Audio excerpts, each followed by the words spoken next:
شہدائے کربلا کی عظیم قربانیوں کو سلام۔ نواسۂ رسول حضرت امام حسین علیہ السلام اور ان کے جانثار ساتھیوں کی لازوال قربانیوں کو خراج عقیدت۔ ملک بھر میں جلوس اور مجالس کا اہتمام۔ لاہور کی نثار حویلی سے برآمد یوم عاشور کا مرکزی جلوس۔ کربلا گام شاہ پر اختتام پذیر۔ کراچی میں نیشنل پارک سے برآمد ہونے والا جلوس مقررہ راستوں سے ہوتا ہوا حسینیہ ایرانیہ پہنچ کر اختتام پذیر ہوا۔ شرکا نے تبت سینٹر کے قریب نماز ظہرین ادا کی۔ پشاور میں امام مظلوم علیہ السلام کی عزاداری۔ کوئٹہ میں بھی یوم عاشور کا جلوس علمدار روڈ سے برآمد ہو کر منزل کی جانب گامزن۔ شہر شہر گاؤں گاؤں قریہ قریہ ذکر شہدائے کربلا۔ غم حسین علیہ السلام میں سبھی سوگوار، ہر آنکھ اشک بار۔ ملک کے چھوٹے بڑے شہروں میں بھی یوم عاشور کے جلوس۔ سندھ، پنجاب، خیبر پختونخوا، بلوچستان، گلگت بلتستان اور آزاد کشمیر میں چھوٹے بڑے جلوس برآمد کیے گئے۔ مجالس عزا میں عزاداران کی بڑی تعداد میں شرکت۔ بڑوں کے ساتھ ساتھ بچوں کا بھی شہدائے کربلا کو خراج عقیدت۔ ہاتھوں میں علم تھامے ننھے عزاداروں کی بڑی تعداد میں جلوسوں میں شرکت۔ امام مظلوم علیہ السلام کی عظیم قربانی کو خراج عقیدت پیش کیا۔ مجالس اور جلوسوں میں عزاداران کے لیے نذر و نیاز کا خاص اہتمام۔ جگہ جگہ پانی اور دودھ کی سبیلیں، نیاز تقسیم، حلیم اور بریانی کی دیگوں کا بھی انتظام۔ کوئٹہ میں روایتی پکوان شولہ گوشتی کی تقسیم۔ گورنر سندھ کامران خان ٹسوری نے گورنر ہاؤس اسلام آباد میں حلیم کی نیاز خود تیار کی۔ وفاقی وزیر داخلہ محسن نقوی کا کربلا گام شاہ کا دورہ۔ آئی جی پنجاب نے یوم عاشور کے مرکزی جلوس کی سیکیورٹی پر بریفنگ دی۔ سینئر صوبائی وزیر Maryam Aurangzeb D I G operations نے بھی گام شاہ جلوس کی سیکیورٹی کا جائزہ لیا۔ وزیر اعلیٰ سندھ کا یوم عاشور کے جلوس کا فضائی معائنہ، سیکیورٹی انتظامات کا جائزہ لیا۔ وزیر داخلہ ضیاء الحسن لنجار اور آئی جی پولیس غلام نبی میمن بھی موجود تھے۔ وزیر اعلیٰ سندھ کا سی پی او کمانڈ اینڈ کنٹرول سینٹر کا بھی دورہ۔ آئی جی آفس سے صوبے کے دیگر شہروں میں جلوسوں کے محفوظ اور بہتر انتظامات کے حوالے سے بھی تفصیلات لیں۔ کربلا میں روضہ امام حسین علیہ السلام پر لاکھوں افراد کی حاضری۔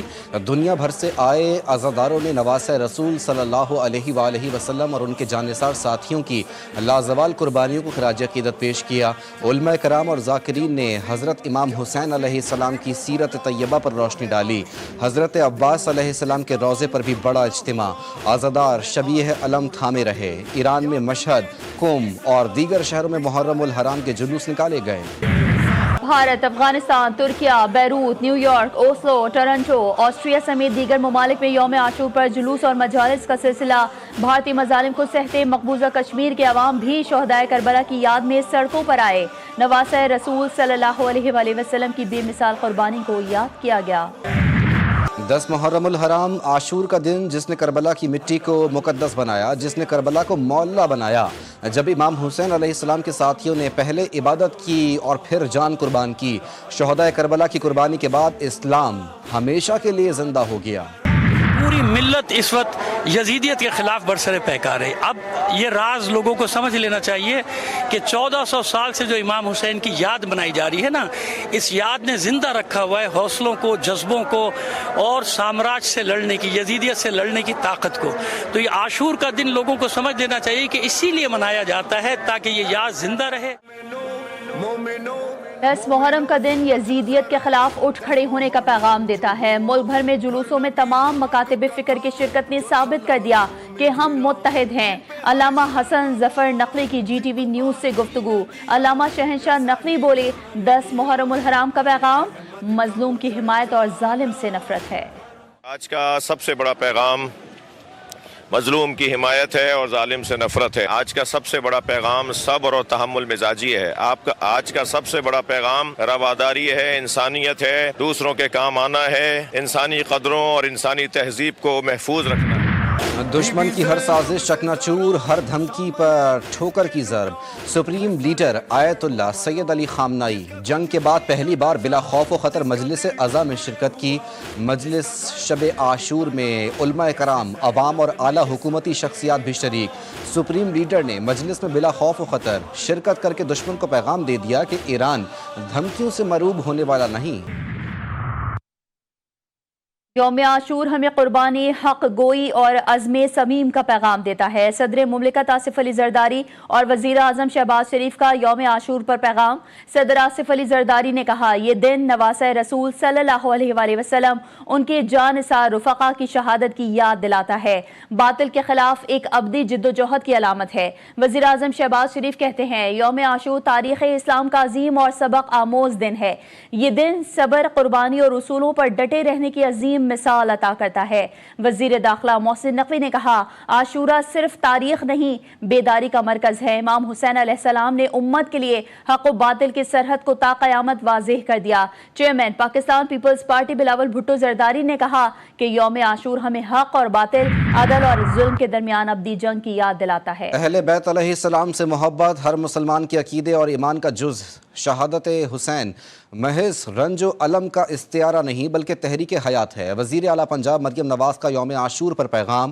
وزیر اعلیٰ سندھ مراد علی شاہ کہتے ہیں، کربلا کا پیغام ہمیں ظلم کے خلاف ڈٹ جانے کا درس دیتا ہے۔ وزیر اعلیٰ کے پی علی امین گنڈاپور کا کہنا ہے کہ واقعہ کربلا حق و باطل کے درمیان ایک عظیم معرکہ تھا۔ شرجیل انعام میمن کہتے ہیں، شہادت امام حسین علیہ السلام ہمیں ہر دور کے یزیدی نظام کے سامنے ڈٹ جانے کا درس دیتی ہے۔ جس طرح آپ یہ یوم عاشور جو ہے اس کو آبزرو کر رہے ہیں، اس کو دہرا رہے ہیں، اس قربانی کو جو ہے یاد کر رہے ہیں، لیکن جو قربانی جو ہے اپنے دین کے لیے، اپنی سرزمین کے لیے فلسطینی اس وقت دے رہے ہیں، غزہ کے لوگ جو مسلمان جو دے رہے ہیں، اس سے بڑی عظیم قربانی جو ہے 1400 سال میں کسی مسلمان نے کسی خطے کے اوپر دنیا میں نہیں دی۔ آج بھی مسلمانوں کا یزیدیت کے ہاتھوں خون بہہ رہا ہے۔ فلسطین کے لوگ کربلا کی یاد کو دہرا رہے ہیں۔ وزیر دفاع خواجہ محمد آصف کی سیالکوٹ میں میڈیا سے گفتگو کہتے ہیں، آج غزہ بھی کربلا بنا ہوا ہے۔ دنیا کے 1.5 ارب مسلمان مصلحت کا شکار ہیں۔ یوم عاشور پر مقبوضہ کشمیر میں پابندیاں لگائی گئیں۔ اس قسم کی پابندیاں پہلے کبھی نہیں لگائی گئیں۔ پنجاب کی تاریخ میں محرم الحرام کے سب سے بڑے انتظامات۔ وزیر اعلیٰ پنجاب کا امن و امان، عوام کی خدمت کا نیا ریکارڈ۔ مریم نواز نے خود تمام انتظامات کی نگرانی کی۔ عزاداروں کے لیے خوراک، پانی اور شربت کا انتظام، جلوس کے راستوں پر ٹھنڈے پانی کا چھڑکاؤ۔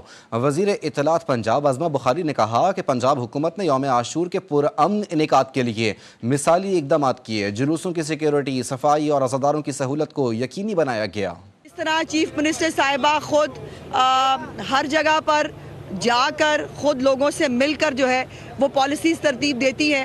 اسی طرح انتظامیہ کو بھی یہ حکم تھا کہ لوگوں کو ان کے پاس نہ آنا پڑے، یہ خود جو ہے یہ ہر جگہ پر جائیں۔ اور مجھے خوشی ہے یہ بتانے میں کہ پورے پنجاب میں اکراس دا بورڈ ہماری تمام انتظامیہ کے لوگ، آر پی اوز ہوں، ڈی پی اوز ہوں، ڈی سی اوز ہوں، اے سیز ہوں، یہ سب خود لوگوں کے پاس چل کے گئے ہیں اور جا کر ان سے پوچھا ہے کہ ہمارے لیے کیا حکم ہے۔ کراچی کے علاقے لیاری میں منہدم عمارت کا ملبہ اٹھانے کا کام مکمل۔ 2 روز کی جدوجہد کے بعد ریسکیو آپریشن مکمل کیا گیا۔ المناک حادثے میں 27 زندگیاں ہمیشہ کے لیے خاموش ہو گئیں۔ جاں بحق افراد میں 3 بچے، 9 خواتین اور 15 مرد شامل۔ ریسکیو آپریشن میں مصروف اداروں نے حادثے کے مقام کو کلیئر قرار دے دیا۔ ثانیہ بالکل بہت دکھی ثانیہ تھا، اور پہلے تو یہ کوشش تھی کہ اگر کوئی زندہ نکال سکے ملبے سے لوگ ان کو نکالیں۔ ریکوری کا یا ریسکیو کا جو ایک فیز تھا وہ چلا ہے۔ ایک ڈیٹیل میٹنگ میں لوں گا اس بلڈنگ کے گرنے کی وجوہات بھی پتہ کرنے کے لیے۔ کمیٹیز تو بنا دی تھی ہم نے تاکہ اسی وقت اسیس کریں۔ 480 سے اوپر ڈینجرس بلڈنگز قرار دی گئی ہیں، ان کو اسیس کر کے اور ان کے لیے کوئی آلٹرنیٹ دیکھنا، اور جو لوگ بھی اس میں ہوں گے ملوث قرار ان کو سزا بھی دی جائے گی۔ پوری کوشش کی کہ زیادہ سے زیادہ جانیں بچا سکیں۔ لیاری میں بلڈنگ گرنے کا واقعہ بہت افسوسناک ہے۔ ذمہ داران کو قرار واقعی سزا دی جائے گی۔ وزیر اعلیٰ سندھ مراد علی شاہ کی میڈیا سے گفتگو، کہا کراچی میں 500 سے زائد خطرناک عمارتیں ہیں جن میں زیادہ تر ضلع جنوبی میں ہیں۔ ذمہ دار ٹھہراؤں گا سندھ بلڈنگ کنٹرول اتھارٹی کو۔ میں نے اپنے minister local government Saeed Ghani کو کہا صرف نوٹس دینے سے کچھ نہیں ہوتا ہے بھائی، بہتر یہ ہے کہ یہ صرف سسپینڈ نہیں ہونے چاہیے بلکہ اریسٹ ہونے چاہیے۔ میسو آپریشن شروع ہونے والا ہے۔ میسو آپریشن کا مطلب یہ ہے کہ کسی سے رعایت جو ہے ابھی برتی نہیں جائے گی۔ پیپلز پارٹی کے ایم پی اے نبیل گبول کا غیر قانونی تعمیرات میں ملوث ایس بی سی افسران کو گرفتار کرنے کا مطالبہ۔ نبیل گبول کا لیاری میں جائے حادثہ کا دورہ، کہا لیاری میں غیر قانونی تعمیرات کے خلاف سخت آپریشن شروع کریں گے، 122 عمارتوں کو خالی کروا کر گرایا جائے گا۔ کراچی میں ایک اور عمارت مخدوش قرار، لیاری آگرہ تاج کالونی میں 7 منزلہ عمارت میں دراڑیں، عمارت خالی کروا لی گئی۔ انتظامیہ کی متاثرہ خاندانوں کو عارضی رہائش کی پیشکش۔ سندھ بلڈنگ کنٹرول اتھارٹی نے بلڈر منصور شاہ اور نامعلوم ٹھیکیدار کے خلاف مقدمہ درج کر لیا۔ ڈپٹی کمشنر ساؤتھ کا کل سے مخدوش عمارتوں کے خلاف آپریشن شروع کرنے کا اعلان۔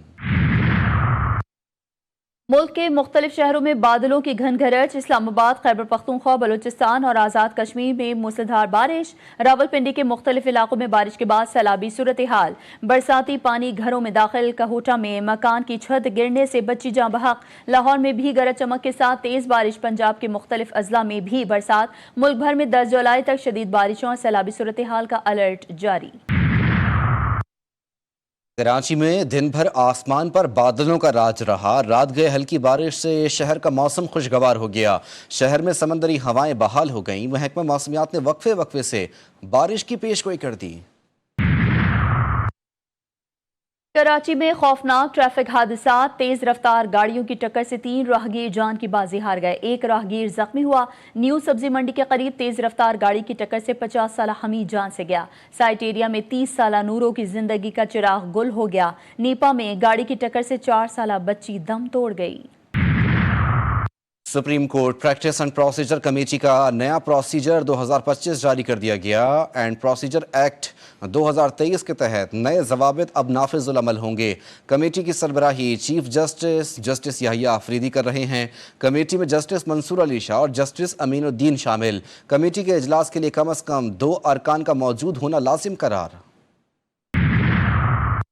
آپریشن سندور میں ہلاکتیں تسلیم کرنے پر بھارتی فوج شدید اندرونی دباؤ کا شکار۔ بھارتی حکومت اپنے بھاری فوجی نقصانات کو ہزیمت سے بچنے کے لیے آج تک چھپاتی آئی۔ مصدقہ اطلاعات کے مطابق صرف ایل او سی پر بھارتی فوج کو 250 سے زائد ہلاکتوں کا سامنا رہا۔ پٹھان کوٹ، ادھم پور سمیت پاکستان کے متعدد مؤثر حملوں کے بعد بھارت سیز فائر پر مجبور ہوا۔ سیکیورٹی ذرائع کا کہنا ہے کہ بھارت نے نقصانات چھپانے کے ساتھ ساتھ اپنے ہی فوجیوں کی ہلاکتوں کو بھی قبول نہ کیا۔ بھارت میں بی جے پی رہنماؤں کی غنڈہ گردی، قانون، جمہوریت اور ریاستی ادارے مفلوج۔ بی جے پی کارکنوں کا سینئر سرکاری افسر پر دفتر سے گھسیٹ کر تشدد۔ اڑیسہ میں سرکاری افسر رتنا ساہو کو بی جے پی نے مارا پیٹا۔ مودی سرکار کی خاموشی غنڈہ گرد عناصر کی پشت پناہی بن گئی۔ غزہ میں صورتحال تشویشناک، اسرائیلی فوج کی تازہ بمباری میں کم از کم 12 فلسطینی شہید، 24 گھنٹوں میں شہداء کی تعداد 78 ہو گئی۔ غزہ کے الشفا اسپتال میں ایندھن کی شدید قلت، ڈائلسس، آکسیجن اور دیگر طبی سہولیات بری طرح متاثر، صفائی اور پانی کا نظام بھی مفلوج۔ امدادی تنظیموں نے صحت کے بنیادی ڈھانچے کے مکمل خاتمے کا خدشہ ظاہر کیا۔ غزہ میں فوجی کارروائی کو فوری طور پر روکا جائے۔ تل ابیب میں ہزاروں مظاہرین وزیر اعظم نیتن یاہو کے خلاف سراپا احتجاج۔ پولیس اور مظاہرین کے درمیان جھڑپیں، مظاہرین کا اسرائیلی حکومت سے جنگ کے خاتمے اور مسئلے کے حل کا مطالبہ۔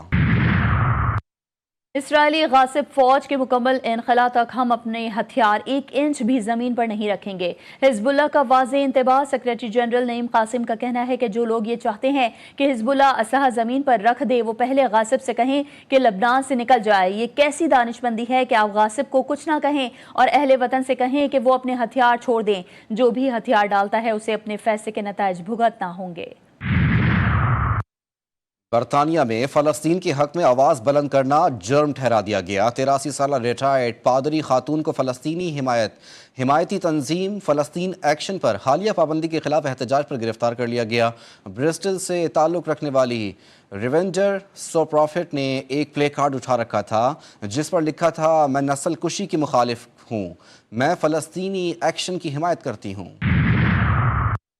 ایلون مسک کا نئی سیاسی جماعت امریکہ پارٹی بنانے کا اعلان۔ ایکس پر اپنے پیغام میں لکھا، عوام نے امریکہ پارٹی کے حق میں فیصلہ دے دیا۔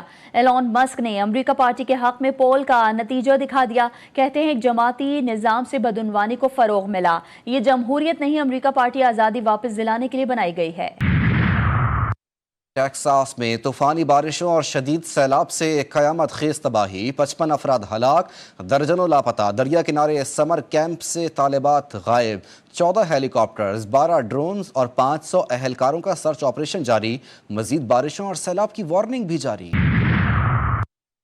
اور پاکستان نے ساؤتھ ایشین کراٹے چیمپئن شپ میں 1 گولڈ سمیت 9 میڈلز حاصل کر لیے۔ پاکستان کے حذیفہ ارشد نے گولڈ میڈل حاصل کیا، عریشہ ندیم نے انڈر 21 50 کلو گرام کیٹیگری میں سلور میڈل جیتا۔ مختلف کیٹیگریز میں سیرش تصدق، سمرہ اعجاز، حسنین جمیل، محمد ارشد، عبدالہادی، عبدالرحمان اور ٹیم کاتا میں برونز میڈلز حاصل کیے۔